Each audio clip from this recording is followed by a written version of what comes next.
Hi, and welcome to Season 2 of Big Sound Small Town, the podcast that spotlights the talented and diverse musicians in small towns and communities. This season we're branching out to include the community of people who make it possible for musicians to be able to perform their music, the producers, the recording engineers, the venue owners, and many others, and as always, the small town musicians. Remember, small town doesn't mean small talent. Hear their stories.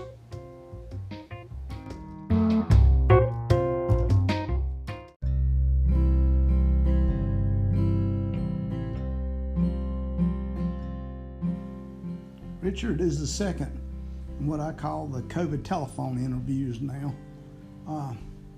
Richard has been a big part of modern bluegrass in Cleveland County, from the Plum Hollow Band to Smoking Grass to Green Acres Music Hall. With Richard, you learn about the Lee Street Rose Hill scene and about the time that he spent at Shelby Drury and Lawn, which became Shelby Music Center.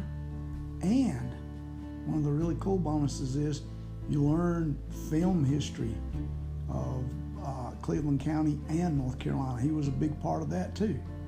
It's a great story, so enjoy it.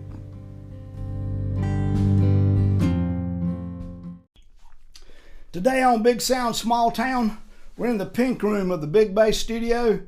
This is during the COVID-19 pandemic. We'll call these the COVID-19 sessions. And my guest today is bluegrass bass player, singer, and filmmaker, Richard Petie Waldrop. Welcome to the show. Thank you, Sammy. I'm glad to be here, man.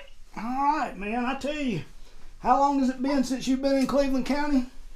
I was there for Al Yelton's funeral. Oh, yeah. A couple, 3 weeks ago, and ran into some people and saw, I did Tommy Forney. Yeah. And we did a couple songs, but I did them with Tommy Forney, and a bunch of EO people were there. Of course, Al Yelton, he was big in music. He was my sound man down here for my band High Cotton for 10 years. You know, I bought a 1951 Gibson Les Paul from him in pieces in a box. The Gold Top. Gold Top, yeah. I remember that guitar. That neck was busted right at the nut. Yep, it was. You're right. I remember that guitar. I ran with Al for years. I mean, I knew Al since I was rest his soul. I ran and hung with him from the 6th grade. I met him in the 6th grade over Oak School when they segregated us all, put us all in all the 6th graders. And I met him, and I think we figured out one time that every year after that, through graduation at Shelby High, we were in at least one class with each other every year. That's crazy. That's really good. And we had Al and I had some fun through the years, and that ties in Hank Coleman. Al is. I saw Al Hayne and played with Hayne. Oh. We played out at Tommy's house after the funeral, just a little jam. But Randy Saxon was there. And, I played with Randy in the Bush Turner band. Yeah, you did. I actually, I spent a long time in Mama Said playing with Randy. A long time. So. He's a good man. Oh, man. Fine musician, good guy. I've seen him in forever. I'd seen a couple of bands he was in. And I knew, he had the old brother, Hal Lockdown kind of bearded. Right, yeah. But I hadn't seen him or talked to him about it. And I didn't talk to him much over there, but we played some music. He played banjo, I believe. Yeah, probably did, yeah. So that time, and I probably never really played with him on the banjo. He was always red strap, rock and roll when I was with him. Well, I'll tell you a story about that, too. I played in Peeler's Mill, and we had some kind of outdoor jam. Butch Turner band was coming to do it. And I remember our guitar player at the time was a guy named Ray Alley. And Ray said, I don't care where we go on in the show, but I'm not following Butch Turner band because I'm not following Randy Saxon. He was that good, and is that good. I don't know how much electric he's playing these days, but He's not playing enough, but he is. I ain't get to talk to him enough, and we made a pact with Tommy to do another jam up there with everybody. You know, Michael Edge, Dave Martin, anybody can get out that we know. You know. Yeah. Oh yeah. Well, I mean, I know Hayne.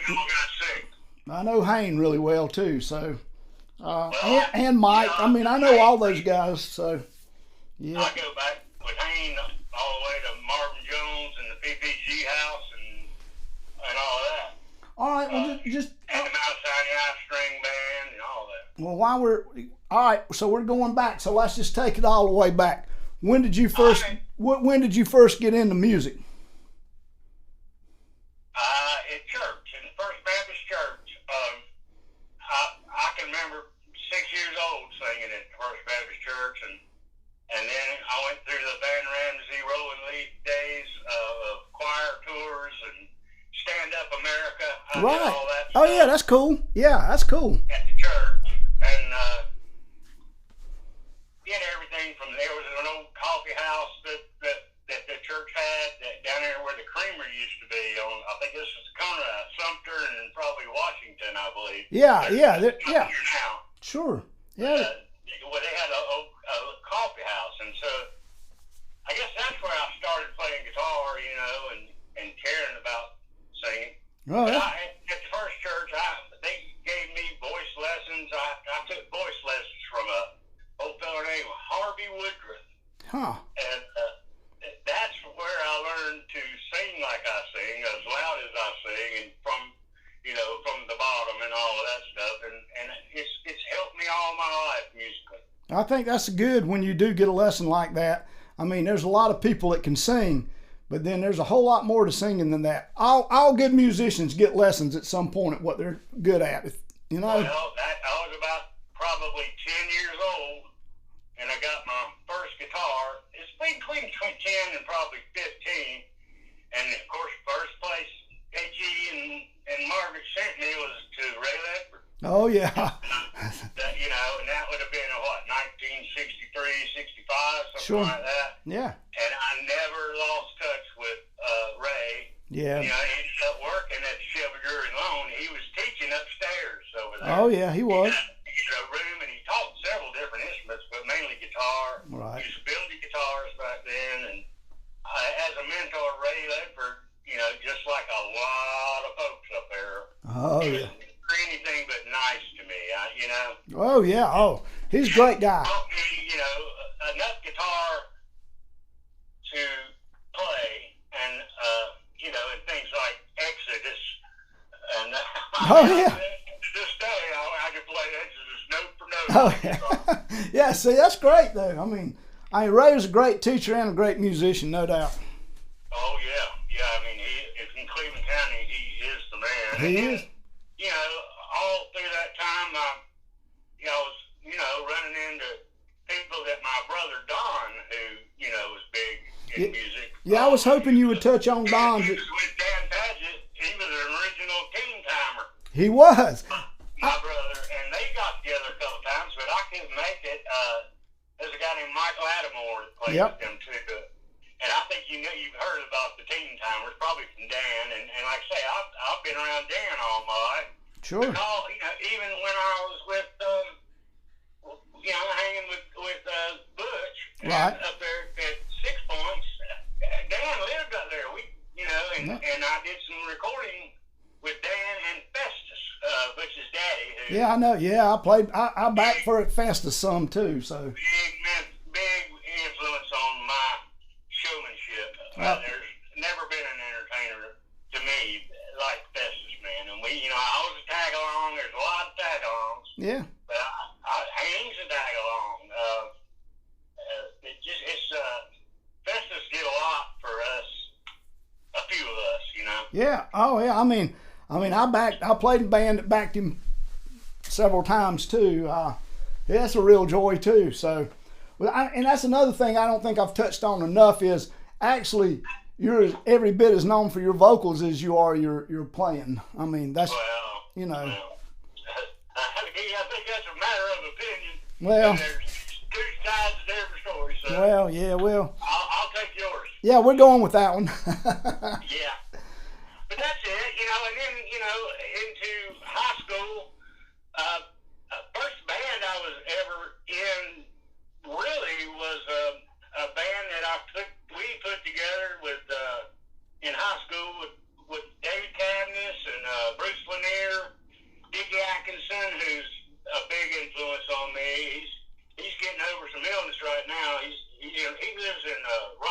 Okay.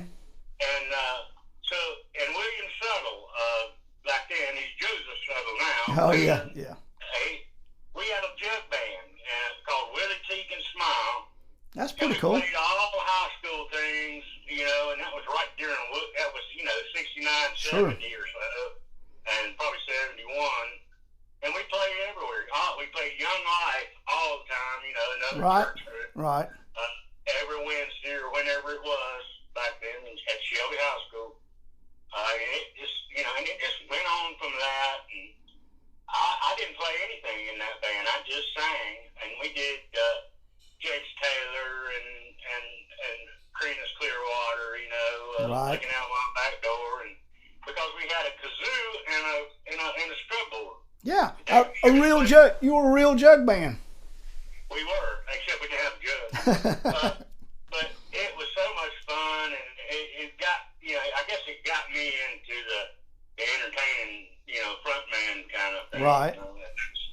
So that was big going to it. I've seen some of those guys, or all those guys, since, except for Bruce Lanier, and I hear he came to the reunion last year. Oh, okay. Just get back around, and he's we all ran together too, Right. Oh, yeah. All that church stuff. I ain't saying there wasn't no beer grapes going on. I didn't ask you not to say that. Well, you know what I'm saying. Yeah, I do know. Yes, I do. I mean, that's part of the fun. And then, later on, just, my brother Ken was always backing me up. Right. From, all of those things. He plays pretty good harmonica. He does. Can't get him to do it anymore. Yeah. But that just through those high school years, then finally I wanted to play bluegrass, and I couldn't find a bluegrass bass player. I was playing down at Haynes. Haynes used to do a weekly jam down there, and Yep. we'd like to tore his house down because we have 100 people out there. And, Oh, yeah. and 50 of them would be in the band. Oh, yeah. The Mount Sinai Ice String Band. Yeah. And is that down there? I think where Haynes living now. Yeah, it is. Yeah, it is. And Haynes, I played with Haynes. We played all kind of music, but back then we were playing mostly, acoustic, things like Ripple and but Haynes was all over it, and I was playing guitar till we'd have sometimes 40 guitar players. Oh, yeah. In that front room. That's a big old house. That is a big house. And we would rock that place, man. I mean, it was back in the Shelby was dry. Oh, yeah, it was. Cleveland County dry. Yeah. But you couldn't have it down there. Well, now, were you working during this time? Were you already working at Shelby Music? Yeah, probably.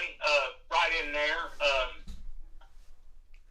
Yeah, I guess so. I worked at several places. Shelby Industrial Supply. I worked for years down there. It was across from the First Branch Bank down there on Lock Street. Yeah. So, and I, did a lot of running around too. Did a lot of networking. Right.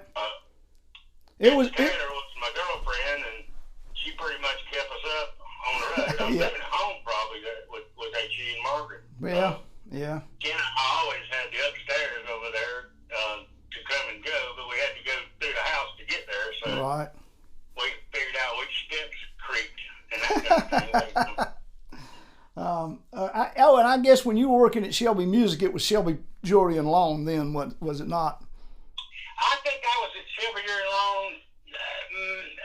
I don't know exactly how long, but I was there till I worked for Charlie Reed and Miss Donis and Charles Smart was a big influence on me. Oh, I forgot about Charles. Yeah. Charles Smart, and ended up with Charles meeting Niall. Yeah. Oh, yeah. And at the same time, I was hanging with Mike Lynch and Ace Spillbeck worked there, and we would come Saturday morning, we would pull down the guitars and the basses, and Ace and I would rock and roll in there. I hear you. But I was selling guitars. I was selling, real. At the time, they had Aria Pro 2s, which were making some great guitars. Right. And I must have sold in there. I'm sure I sold over 100 of those. Wow. And then he also had Gibson and Martin, and was before Taylor. Right. They had they got the instruments. Oh yeah. The real stores couldn't get them. Right. And Charlie laid one away for $25 and True. pay them for 50 years. Yeah. It was a pawn shop. I mean, and there was no doubt about it. And talk about a singer. Charlie Reed, man, he sang at the first church too. Josh, he did, didn't he? He sure did. What he was like a tenor and just sang like, a Bennett or Sinatra. I mean, he was that good a singer. Wow. And a nice guy. Yeah. A little bit loopy, but who ain't? Yeah, exactly. And boy, he kept up with everybody from John Spicer, who lived in the Charles Hotel, and he got his mail there. Oh, yeah. So it was a little community at Shelby Drury Line, and Johnny will tell you that too. Johnny was very young then. I saw more of Buddy than I did of John. Right. I've spoken to John lately, and I heard his interview on your show. Yeah. I think the world of that whole family. I mean, that's part of my life. Oh yeah, it is. I agree. As part of my life as anything, but I sure did sell a lot of guitars. And Ace did too. And there's never been any denying that. And we had the most fun.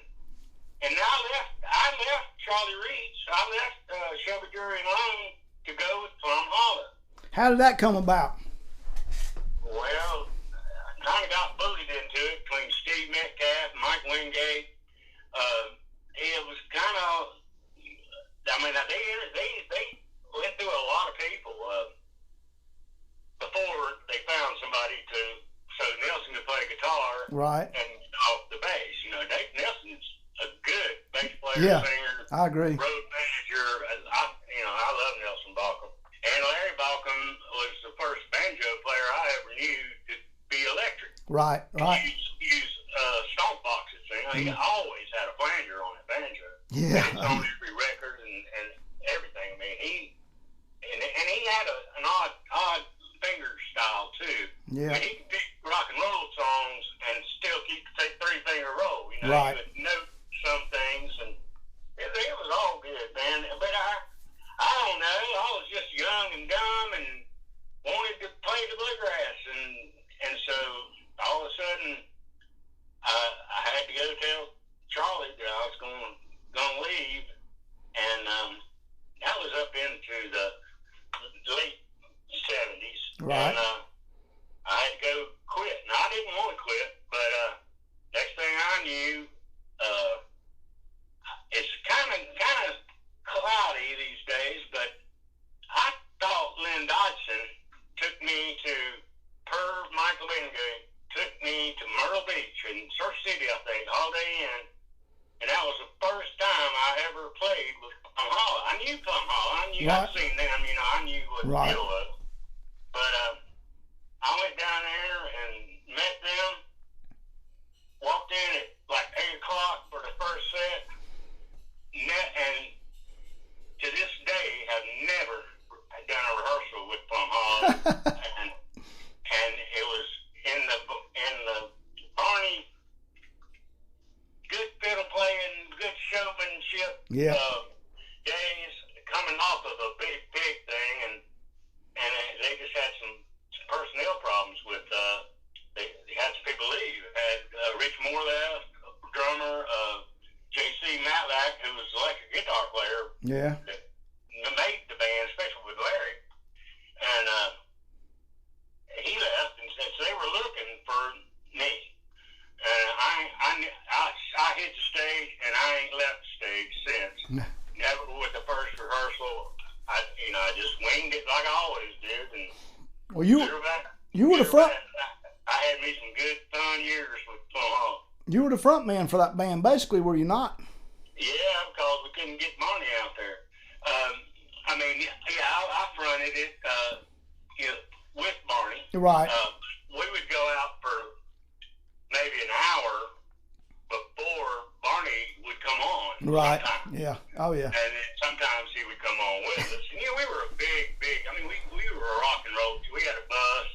Right, y'all. Yeah, I remember. Rhodey and Frank Smothers was our sound man. That's Frank's brother played with Doc. He was across the morn. Oh, yeah. Still around. Yeah. Joe Smothers. Joe, I know Joe. Yeah. Yeah, and a heck of a nice guy. He was living down in Merle's Inlet, I think, for a while. I never got to see him, but a friend of mine here, a girlfriend, Joyce Carter, keeps up with him and is good friends with him. But he's like us now. He doesn't really play professionally. He's just trying to give a little bit back. I hear you. Yeah. And that's all I'm doing down here now is, I've had some big showcase bands here, but I'm in Wilmington, North Carolina. Yeah, we're going to talk about how you got there in a little bit. But now, how long were you with Plum Hollow? I'm trying to think of, as long as I can stand it. Yeah, I understand that. I do. We talked about it. You Yeah, played for the yeah. times. Yeah. And, there was nothing fake about Plum Hollow. No. What you got, what you wanted to hear is what you got. And I have a very dear friend, my banjo player that I carry everywhere down here now. His name's Randy Hall. He's probably the best scrub style picker I've ever played with in my life. Oh, that sounds a lot. I love him as a person, but he tells a story about when he saw, he knew me from Adam, but he saw us at one time. And he tells a story. He saw us out down at I think it was I can't think of the name of it now, but anyway, a club in Charlotte, and he was playing with another band, and they got off early, and they came to see us, and he said he'll never forget. We always came on in the dark and went off in the dark. Right, We had a light show and a big PA and all that, and then just the lights would come on, bam, and we'd be shugging the corn for. No, I hear you. But anyway, Randy tells the story, Randy Hall, and he went over there with a couple of the bandmates he had, because he was from here. And he said he'll never forget. Said he was standing in there in the dark, and all of a sudden he looked up there, and it's probably the second set, I would think, well, from what I played the Plum Hall. And Barney, all Confederate out in his Confederate general suit. Right. Fiddle in hand, and Randy said, he hot boxed a cigarette, and he said, in the dark over there outside, he's hot boxing that cigarette, and he spit that cigarette out on the floor, sparks went everywhere, and here we go, telling the court or whatever, and that's the truth. That happened a lot. Yeah. And it was dramatic. Yeah. Oh yeah. It was, that plus Barney's personality, period. True. Just made that band. And there wasn't a slack picker in there, man. No. No. They come from Charlotte. That's where the bus always was. That's where Right. we met the bus. And I lived in Shelby on Lee Street. There's a whole nother story there. Yeah, there is. Glenn Dodson and the Lee Street string band was pretty big goings for a while. Yep, it was. And I know you came and went with it the whole did. thing, and it went on. Lee Street went on after I went with Plum Hall. But that's Yeah. I went all out west with Plum Rods. I went out west 2 times a year for at least 3 years. So. Right. And then I did the album. The album that I did with Plum Hall, which turned out to be a ghost album because of the whole I think because of the McWing management stuff, Mike McWing. Right. But I'm sure over down at Camp Ballard, at Barney's daddy's house, I'm sure there's cases and cases of that record downstairs. Probably is. That's where Barney kept everything. Either there or out at Rainbow Lake, out at the Moonshiner place. Yep. Something off was. But anyway, I guess that's enough about Plum Hall. All right. Well, although it taught me, it made me what I am today. I understand that. All right, we're going to take a short break here, and we'll be right back. All right.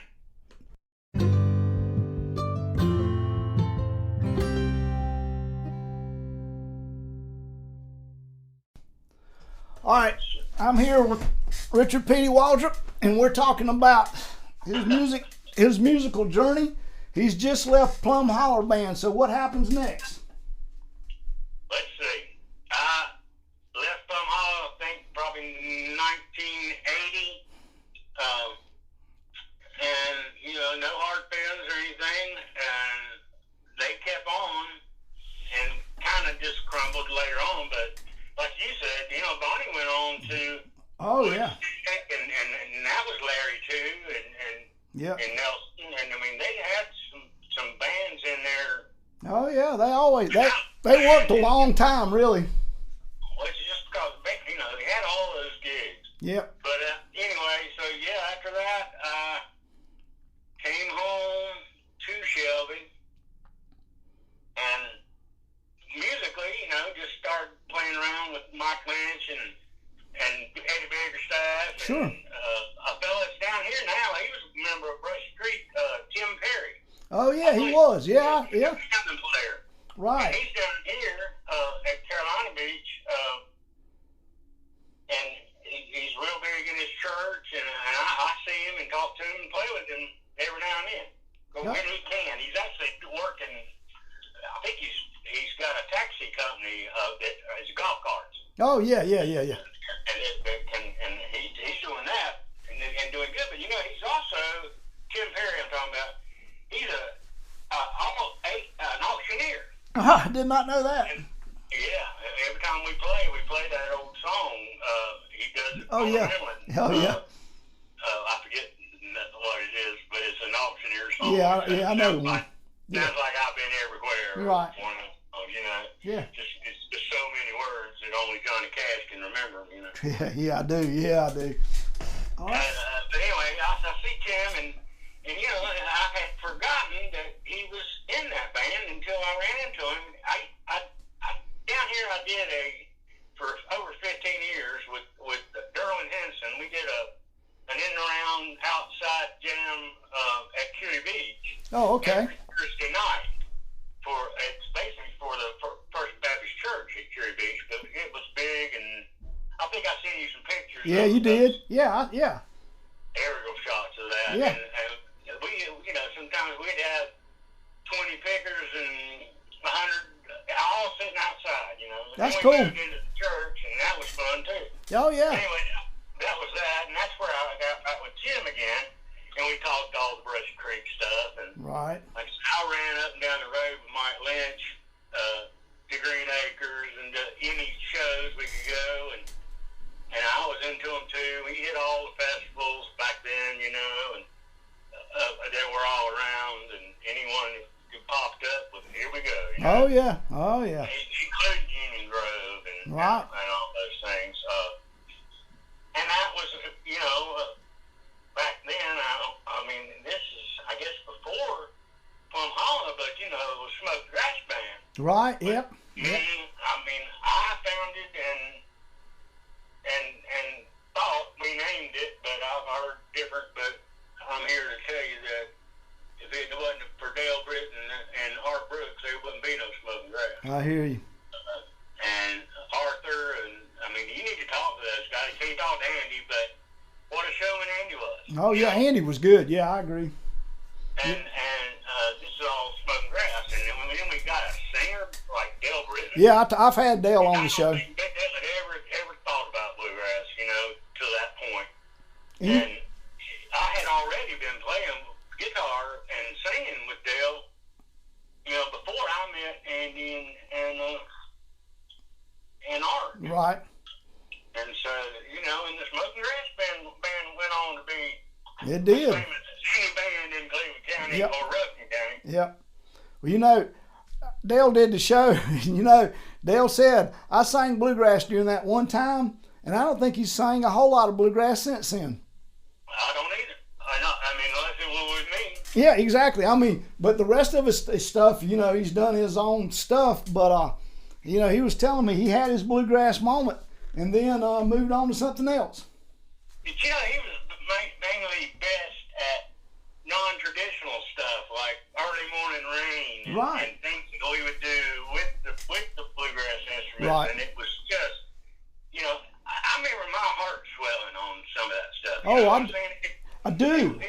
we did such pretty stuff, and here lately, John Prine dying, and No, I'm devastated with that. Me too. I played guitar in the last week than I ever played just because I got in a little house on the water down here in a deck, and I can walk out and play guitar and sing as loud as I want to out in the yard, and the neighbors actually like it.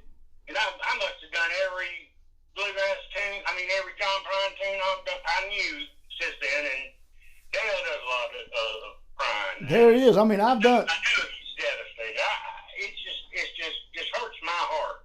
That's been his stuff. I know his stuff's been a large part of my repertoire my whole life. Me too. You know, I've probably done more of his songs than anybody's songs. You know. Me too.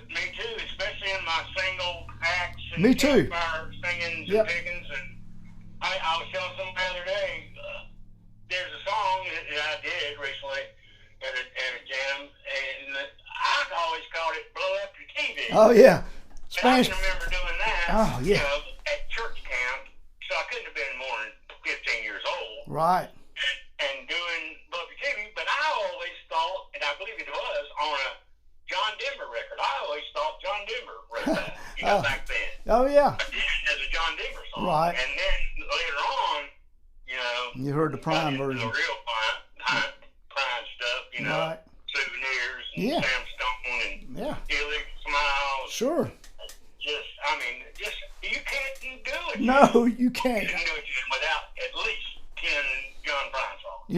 You're right. I totally agree. I've done a lot of them this week. I will tell you that. I have too, and I've cried a little bit. Yeah, I have too. It's devastating to me just to think that there ain't gonna be no more. Yeah, it is. He put out good ones to the very end. So. Yep.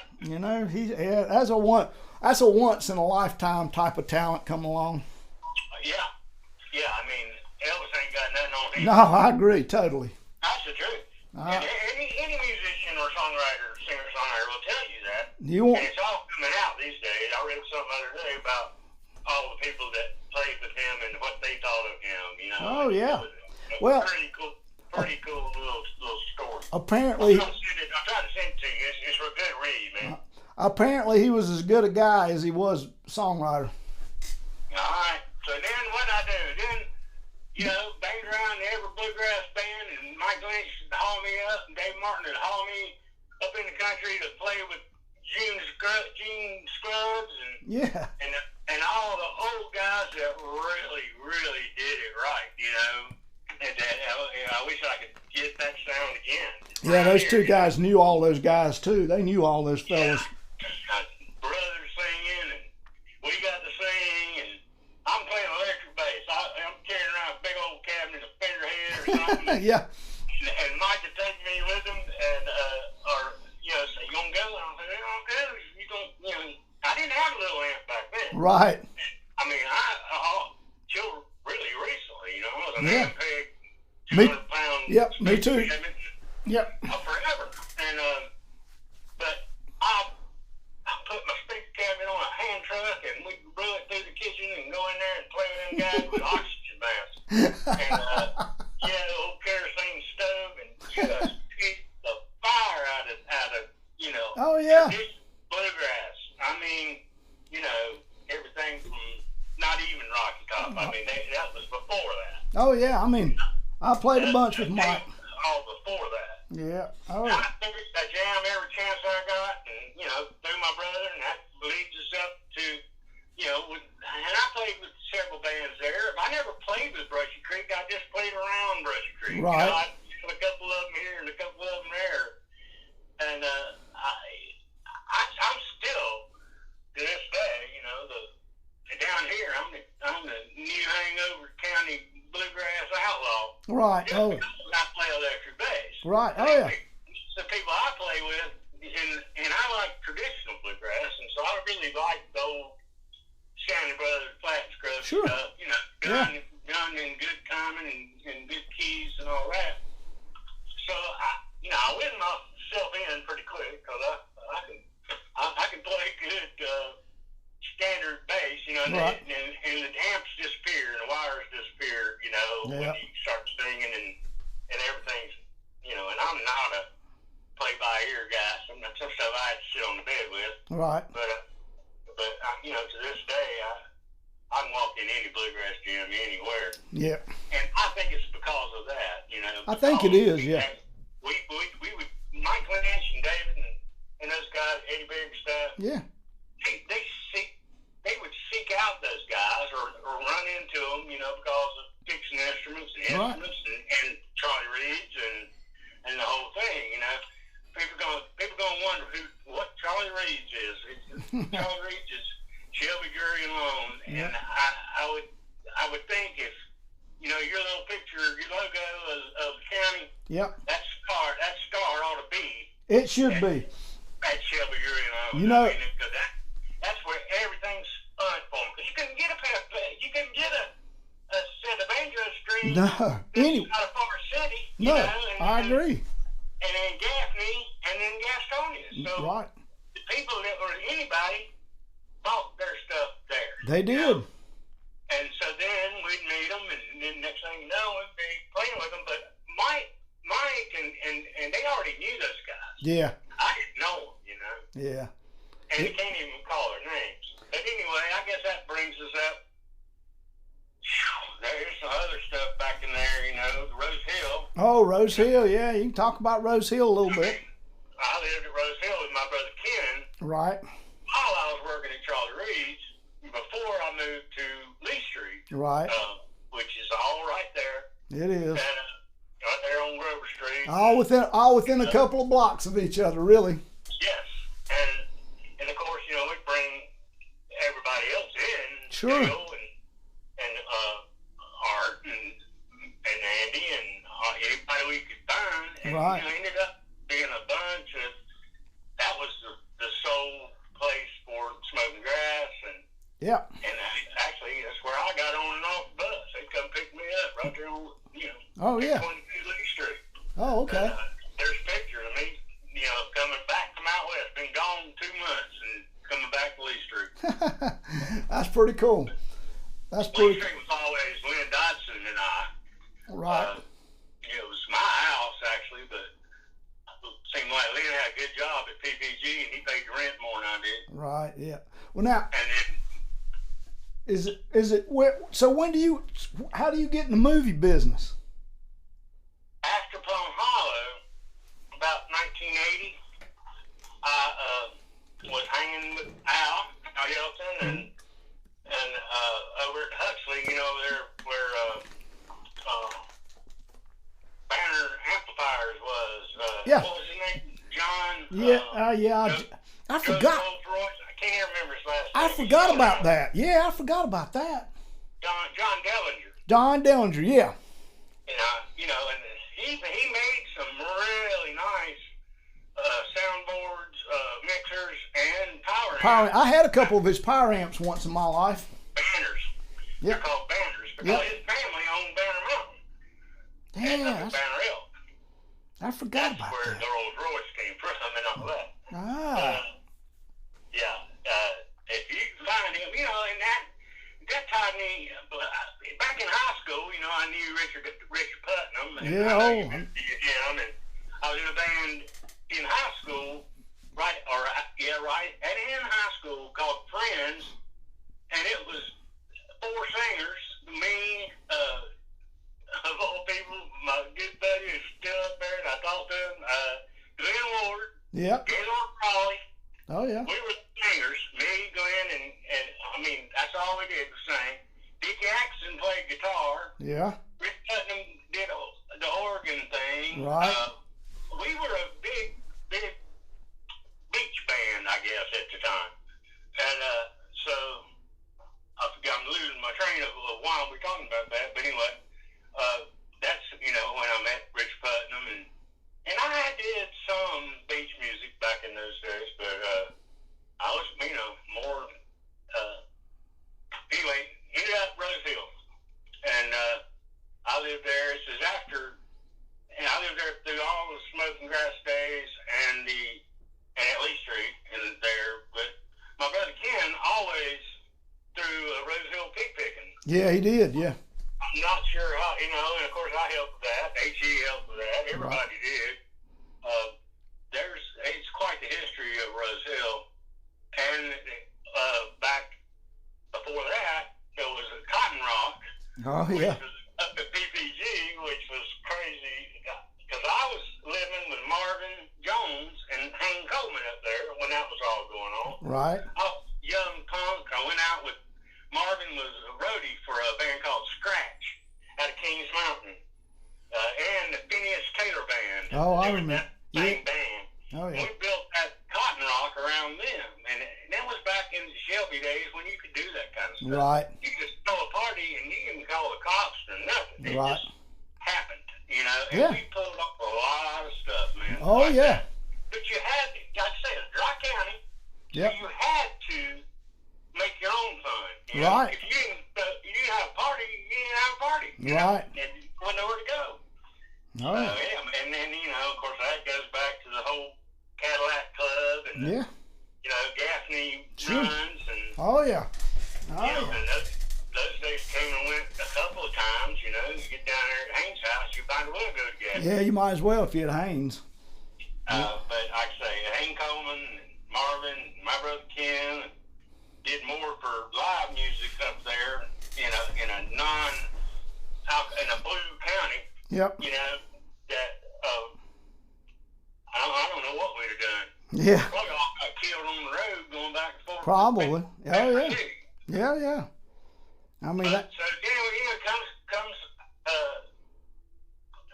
the Cotton Rock, which is funny because we thought that field was going to be cotton. It turned out to be soybean. That field behind it. I don't even know if that house is still there, old brick house. Yeah, I know where it is. I don't think. Marvin and Hayne Marvin had a shop up there, and then they went partners, and they opened a real sports car shop. For years, they had Estes, they called it. Oh, and yeah. That ended up being that shop that's down at Haynes' house. Yeah. They both worked out of there for a long time, and were very well received in the Formula One crowd. Right. That goes back to the hill climb. Kitty Rock Hill Climb was a big musical. It was, boy. It was. Me and Dale and Andy and everybody. So I don't know, kind of rambling here, but everything makes me think of something else, and it all stems from really Rose Hill and my brother and my dad and that whole thing, the church, and I go back all through Ray Allison, and yeah. I know you interviewed Ray. I know Ray. Yeah. Dear friend, I'm down here with Steve Kaiser. Yeah. Oh, yeah. I forgot about Steve. He's right down the road. I just produced a little thing for him at Butch's Studio in Myrtle Beach. He lives in Myrtle's Inlet. Oh, okay. And that'll bring you back to Shelby Fish Camp and a jam he used to do over there at his little house on top of the hill right there at Shelby Fish Camp. Right, yeah. Yep. He probably played hundreds of times jamming on a given night, Thursday night, whatever it was, right. In the fish camp. Oh, yeah. And that's, of course, Mike Lynch and anybody would show. And it's just, like I say, musically, Mike Lynch showed me more than anybody else probably in around up there. And then I was part of it as much as anybody. Yep, I hear you. Now let's talk about how you got in the music business. I mean the movie business. Okay. I went at the film business. Film business, yeah. I came back from Plum Hollow. From Plum Hollow. Didn't have any job, or I forget. I worked a couple places, but I really didn't have a job. And Alice Taylor and Al Yelton and Gene Poole and not LD yet, I don't think, but we all ended up down here because of Earl Ormsby. And the first movie I ever did at Earl Ormsby's was Rottweiler. Oh, yeah, yeah. And Dogs from Hell, 3D. Right. And I met Worth Keeter, who's he directed most everything he ever did. Right. And I read into him that I knew that Al's funeral would be a EO reunion, and it was. And but somehow or another, he hooked me up with Worth here. And I went over and interviewed with Worth, or just talked to him. And it turned out that E.O. had just bought an old 4104, like a 55 4104 GM bus. Oh, okay. And it happened to be like the Plum Hollow bus. And in that meeting, we were trying to figure out what I could do, right. Really, and that's what you did, E.O., back then.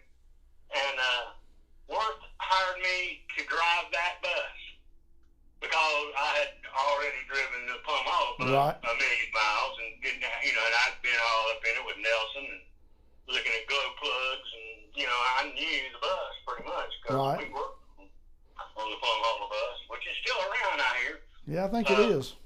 It's down at I think they moved it from City View over there where it used to stay. I think it's down at Barney's place. I think it is. Yeah, I think it is down. But I probably after Larry died, I bet you it didn't matter to anybody after that. May not have. Because Larry pretty much built that bus, and it was Larry Nelson. Yeah. But anyway, let's see. So yeah, and from then on, at EO, you kind of made your job. You know what I'm saying? Everybody, we'd go out with a 6-8 man crew and shoot a movie, a real movie. Right. On real cameras and real lights and all that stuff. And so, by the time I got there, they had it all. Right. And I ended up doing props with somebody there that didn't want to do props. It was, I think they had a girl doing it, Dawn Freer, and she did a good job, but I just, for some reason, I got into it. And the next thing I know, I'm a prop master and hadn't done anything else since. Yeah, that's good. And I did probably, at one time, you can look at my resume and see, but I did probably 10, 15 movies at EO, and then Firestarter came through and right. used the studio, Dino De Laurentiis, and that was about 84, and so that just only took about, 2-3 years there for me to do that. You might as well tell the listeners what a property master is, so they'll know. A property master is props, but it's a pretty tough job because it's in movie rules. It's everything an actor touches, plus some stuff. So you can imagine you don't shoot in sequence, so you can imagine having to keep up with this bag or that bag coming in a door or out a door when one's a practical location and one's a studio location. Right. Oh yeah, I'm sure that's a tough job. All this continuity and all that stuff. I mean, it was always fun for me, but it ain't easy. And I've known, but I did a good job at it and made a living at it. And my buddy, I just said the other day, so my buddy Robbie Beck, who's another property master down here, his saying was, well, we done pretty good up till now. And I think he said that to me when I was working for him, and we got fired or something, and as we was walking away, well, we did pretty good up till now. And I've used that line a lot of things through the years. But yeah, that's it. And then I ended up down here a couple of years later on a movie. Because I was a prop master, and I was more experienced than anybody down here. Right. Because I did a lot of commercials, a lot of stuff over in Charlotte with Fritz Goforth and a bunch of people, a bunch of production companies over there, and a lot of shorts, a lot of NASCAR shorts and that stuff. So I was very experienced. Right. But I couldn't get my foot in down here because there was a fella that I ended up working for to get my experience down here named Tantar Levasseur. Dear friend of mine, he's dead now too, but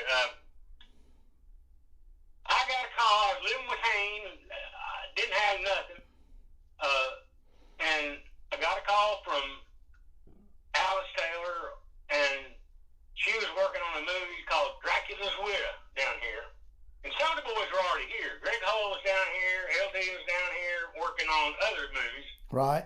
But they had a prop master who I ended up loving and working with for years, but she was over her head.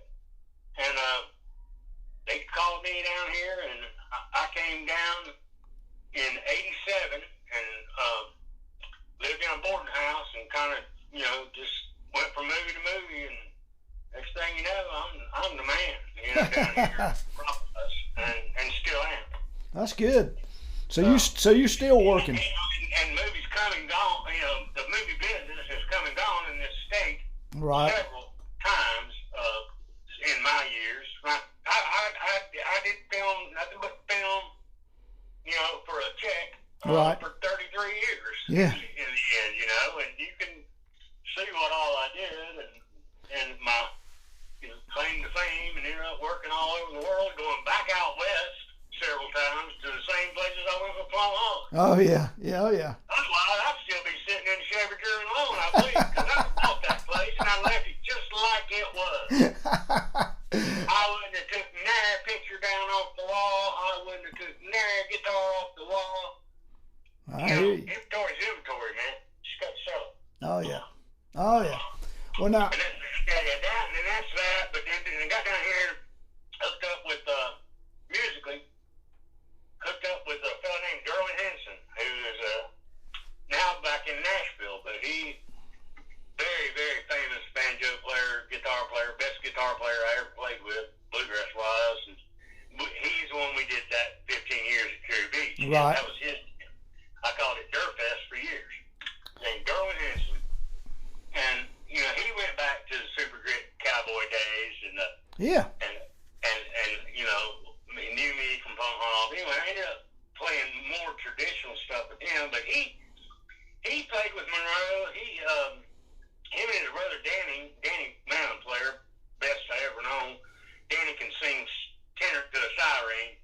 I mean, he's that good a singer. He's in Nashville too, or White House, and they're all back up there now. Right. But they played with Monroe and did good friends with everybody from they were in for years. Were on the road with Vern Gosling. Oh yeah. Oh yeah. So they were this Nashville musician. Then their mother got sick, and Derwin came home and was here until last year, and he's back up there now doing stuff at the Station Inn and doing. He looks like Santa Claus, and he's got a business called My Real Santa. That too, but he's my mentor lately. And then there's a fellow down here named Michael Moore, Dr. Michael Moore. He's a preacher, a Baptist preacher. But he was tour manager from Skaggs and several other people, George Strait. Wow. And he was a Baptist preacher. And right now he's my friend. He's real sick, but I see him once a week, and just good people. That's good stuff. Are we back to bluegrass here? Yeah. Yeah. And so I'm just known as the guy. It was a fellow named who just recently died too, Glenn Hieronymus, who had Hieronymus Seafood. If you've ever been to Wilmington, you probably went to Hieronymus Seafood. Right. Yeah. I did a in the round, which started my band. I had a real high energy 6-piece band, as showcased as anybody's ever had on the East Coast, called High Cotton. Right.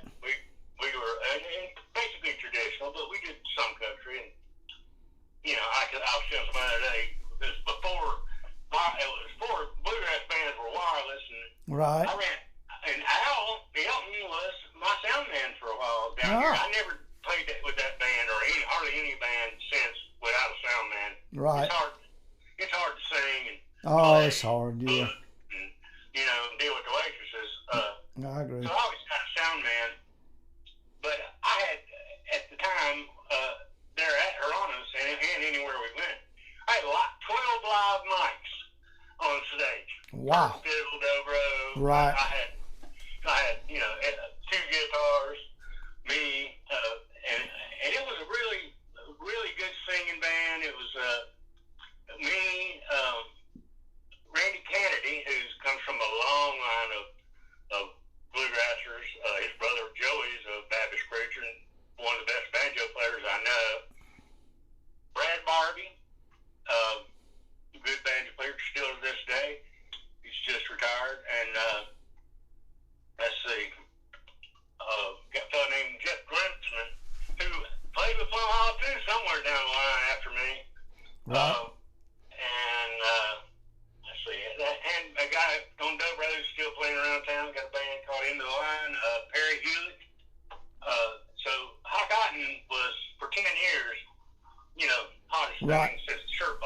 I hear you. Now, are you still working? Are you still working in the movie business? No, I retired in 2014. Okay, that's good. And that was about to, that was when our governors voted Right. out all Yeah. the senators, so it wouldn't even work anyway. Right. And I was disabled, so I just went ahead and cashed it in. Right. And I've done a little consulting and a couple real little commercials, but I sold everything, 50-foot trailer, 2 or 3 box trucks, all my rolling stock. Right. 28 square. I had a company called Prop World, and you might see some shirts around. That's about all I got to show for it now. But I had 2,800 square feet of rental Wow. stuff for other prop masters, Right. all over the world, and it really was 2,800 square feet of glorified yard sale. So, That's how funny. many frying pans do you need? But like it goes back to, you start a movie, you don't have anything, Right. and you build a kitchen set. Well, and they're going to cook in there with a prop. The prop master has to find The stuff. lots of pans and Oh, yeah. and stuff. I bet that was a fun job. It was, and sometimes the biggest headache ever. Yeah, I'm sure. I'm sure. But I was good at it. I was good at heading off headaches. Yeah, that's a good thing. So, but no, I'm not doing film. I'm not even doing paid gigs. I have now. Until we got shut down, I do a Wednesday night thing down at Riceville Beach at Jimmy's Yeah. Red Dog Saloon. Yeah. Oh, yeah, I know where that is. Used Yeah. to be Red Dogs. If you ever been down here to Riceville Beach, you've probably been to Red Dog. Yeah. He's fixed it up real nice. The original owner, Charlie Maltsby, died, and he's got the downstairs. But Charlie Maltsby, he was the old Mad Monk. You remember the Mad Monk used to Yep. run everybody from ZZ Top? Sure. Yeah, I do. Here, it was big. Pone Hollow played here. Yep. First time I ever came to Wilmington, I came here and with Pone Hollow and played the Mad Monk. Oh, yeah. That had to have been, 78. Right. And of course, I hadn't ever thought about being in a film business. Oh, yeah. So, I mean, I don't blame you. That brings me up musically to, I run with a dear friend of mine, a clawhammer player, maybe the most talented man I know. Well, Hank Coleman is the most talented person I've ever met. Well, It doesn't matter whether he's working on a car or he's a great artist. Here's a pretty a trivia question for you All right. in pretty much Cleveland County. Hank Coleman made designed and printed every T-shirt ever came out of Cotton Rock or Rose Hill. Really? And there's a lot of them, brother. Well, But Hank screened them. He cut the print out on linoleum, I think. Then made the screen, bought the shirts, screened the shirts, and gave them to us to hand out. I tell you what, he's a great artist too. I mean. Well, there you go. Have you ever seen his photography? Yes, I have. And what about his miniature Cards. cards? Yeah, I've seen them. Yeah. I mean, and a guitar player and a singer too. Oh yeah, and a hot air balloon pilot. A hot air balloon pilot. Yeah, have you said that? Hank Coleman is the most talented. He is a talented guy. Yeah. If anybody has ever been blessed, and I ain't even sure that's the word for it, but Hank Coleman is very, very talented. He is. And he didn't touch on any of that on that interview you did, but No, he didn't. maybe he's not as much blowhard as I am. He's a pretty humble guy, but he. Yeah, I love him, man. I was glad to see him up there a couple of weeks ago. Yeah, Hank's a great guy. Anyway, I'll bang it down here. Is a fellow named Big Al Hall, plays clawhammer, banjo, fiddle, dulcimer. Wow. There's a puppet show, but very good frontman. He has another bluegrass jam at a bar Saturday night, and they probably put 300 people a night through there. Wow. Dancers, everything. So I got him, me, another old band down here, members that are no longer there. We're all just giving back, you know. Everybody making money. Oh, yeah. And a guy named Billy Best who lives down at Riceville, or grew up at Riceville. Another three-finger banjo player, Keith Carter. I have my buddy and banjo player that I don't go anywhere without into a bluegrass thing is Randy Halls. Right. He's pretty famous in his own right. And let's see, got Billy Best on guitar and a fellow named David Lytle, who's Snowbird. He comes and goes, but we get him at the best times of the year. Right. And he plays guitar with us. And then it's a in the round jam. Come on. That's we'll great. let you sing. We'll let you play. We'll let you just do whatever. We'll back you up. Just come prepared to get fortified and do it. Well, And I think it helps. You know what I mean? I got one last question musically. Okay. What about that bass you're playing? What about it? Well, that bass has been around a long time too. I probably had it. Yep. I know. It went to Butch. It came from Butch. Butch bought it originally somewhere, I think in Gaffney, hanging on the wall. It had black light paint on it. Right. And I remember seeing it, and then we somehow or another, I think the net got switched because Kevin Grant played it for a while. Yeah, I know Kevin too. Yeah. You ought to interview Kevin. Man. Yeah, if I can find him these days, I'd love to. He swears that I'm the reason he plays bass, and I've always been so flattered about that. Yeah, he's a great bass player. I knew him he was hanging at the toy house through all the Bush Turner stuff, the Right. bass stuff. He's a tag-along. There ain't a whole lot of tag-alongs. That's what Fess has always called his band. Right. Tag-along. Yep. And Festus Turner, I don't know if we touched enough on him. He goes back to, he was Lefty Frizzell's frontman. Sure. Toured during the heyday. Frizzell opened for Patsy Cline. Right. Oh yeah. Fess always says, and I always felt like Festus' son because he really did confide in me and loved me more than anything. Butch always said Festus liked me better than you. He still say it. I'll tell you that. Yeah, I think he did. I think he did tell me that. But Kevin, same way. Festus took us all under, and it wasn't that Festus, was any better than anybody else. It's just that everybody loved him so much, and we'd do anything for him, Right. Haynes tag along. Haynes played drums with Festus, and me and Butch, and a couple of other people as a tag along. Right. And we did big shows, and Festus goes back to Nile and Ray Sheehan, who Right. Hell yeah. Ray Sheehan lived out behind Green Acres the whole time. Yeah. He died. Yep. Now let him live out there. And, I guess we didn't talk about Green Acres enough either because, Yeah. there's a little, or Steve Metcalf. Oh yeah.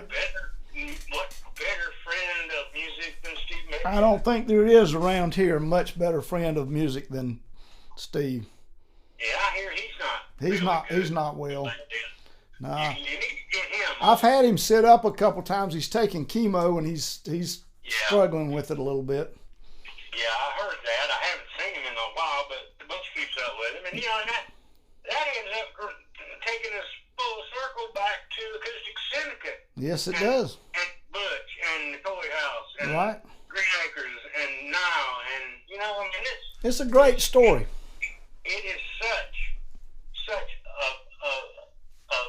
a bed of just good things, It is. Just everything heartfelt, really no money involved, Nope. what I'm saying? No. That's what screws everything up. Oh yeah. Is money. But when you're doing it from the heart, Yep. you don't care about the money. Nope. You know, and that's, of course, Steve, I'm sure paid some money. Oh yeah. But he's giving it all back. Oh yeah, yeah. To us. Right. Pretty much the people he's recorded since. Sure. TB rehearsed in his barn for 10 years. Yeah. I mean, I know. I mean, you can't say enough about Steve now. You can't. And that whole connection there with Rusk County, Cleveland County, really all the way into the mid North Carolina. True. I agree. Totally. We're down here. We got big people, in southeast North Carolina. Yeah. And I figure you guys in the Piedmont, but I've had my fill of all of that. Oh yeah, you have. You've been a part of all of that, and that's a pretty good story. I've been very blessed musically. I wish I was a better musician. Yeah, you done pretty good. I'm still struggling. It's also we didn't really probably touch enough on your whole family was musical. Yeah, my brother Don, he was very famous. He started out Shelby High School. They still use his song he wrote, the fight song. Right. What's his name? The same band leader was there when I was there, but I never was in the band in high school. Right. What's his name? Hayworth? Homer Hayworth, yeah. Homer Hayworth was the band leader when I was there, but he was also when Don was there, and that was in the 40s. Oh, yeah. Don, I was 66 years old, and my brother Don died a couple years ago Right. Christmas, and he was 14 years older than me. So that put him 90 today? Probably, yeah, 90, yeah. You can tell I was a bluegrasser, not a mathematician. But so what I'm saying is, from high school till the day he died, music.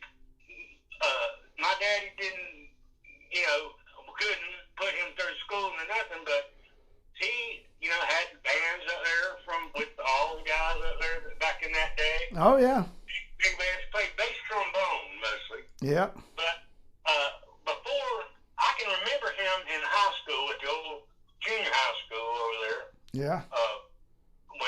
Where I went to junior high school. Right. But at the time it was high school. Yep. I can hardly remember that, so I was probably 4 years old or something. Then he graduated high school and went straight off to Stetson University. Yeah. And while he was at Stetson in the mid-'60s, he got drafted into the Navy and went in the Navy band and was stationed in D.C. And while he was in D.C., he got his doctorate of music theory at Catholic University while he was in the Navy. And the same time he was in the Navy, is in the early 60s, Kennedy got assassinated, and he marched in Kennedy's funeral in Washington, D.C., John F. Kennedy, right behind the caisson. He's in that, that was the Navy band. That is really cool. You see all those things. Yeah. And when he got out of the Navy, he hooked up with the Metropolitan Opera in New York and played with the Metropolitan Opera on tour and all over the world for years, and met his wife, his first wife, a contra soprano singer in the Met. Then I can remember the highlights are he opened Kennedy Center. When Kennedy Center opened the Metropolitan Opera there, he was in the Met there. Wow. Then he retired from them or just wanted to get out, moved to California. Yep. To Hollywood, was first on call bass trombone in the Union out there for over 25 years. Oh, yeah. And played, you can even look him up on IMDb, that's Internet Movie Database. Right. And it'll show him as the leader or orchestra master or bass trombone, and he played everything from Star Wars to Star Trek to that's recorded paid thing. Boom, boom, boom, boom. Oh yeah. That's him. I thought my mom was going to run around the house because we saw him on Flip Wilson one time. He was in the Flip Wilson orchestra. And my grandmother, we had enough time to tell my mama that he played with Lawrence Welk just to shut her up. He never did. But she thought if you was in California and you didn't play with Lawrence Welk, you didn't go nowhere. Well, I saw him on Johnny Carson one time. Yep. And there's several pieces that you can see him on. But like I say, he goes back to Shelby as honestly as any of us. Right. As heartfelt and wanted to be there and loved being there and just got too big for it. Oh yeah, I mean he was a big part of the early Shelby music history. I mean, absolutely. You know, he was. I agree totally. Well, listen, there's no getting around it. Nope. Well, I do appreciate you taking the time to do this. Thank you, Sandy. It's been fun. We can talk off the air sometime. Sure, we need to, and I do appreciate that. And thank you so much. You're welcome, sir. Keep up the good work. Thank you.